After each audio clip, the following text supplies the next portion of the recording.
এরপর মাটি দেওয়ার আগে আমরা বুকের উপর হাত রেখে কি বলি? বিসমিল্লাহি ওয়ালা মিল্লাতে রাসূলিল্লাহ বলি না? হাইরে মিথ্যে কথা কয়া আছি আমরা। এই কথাটার হিসাব আমরা যে কিভাবে দেবো আল্লাহর কাছে আল্লাহই জানে। এত বড় মিথ্যে কথা আসলে বলাটা কেমন যেন হওয়া যায়।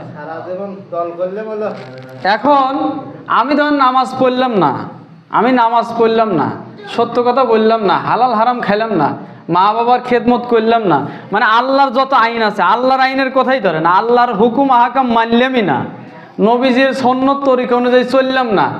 এখন আমাকেও বলতেছে বিসমিল্লাহি ওয়ালা মিল্লাতে রাসূলিল্লাহ, আল্লাহ রাসূলের তোমার নামে রাসূলের দলে থুয়ে গেলাম। দেখছেন, অথচ জীবনভর আল্লাহ এবং রাসূলের কথা হুকুম মানি নাই, আর মৃত্যুর পর কি একটা মিথ্যা কথা বলে থুয়ে আসলাম যে আল্লাহ এই যে বিসমিল্লাহি ওয়ালা মিল্লাতে রাসূলিল্লাহ, আল্লাহ তোমার নামে রাসূলের দলে থুয়ে গেলাম।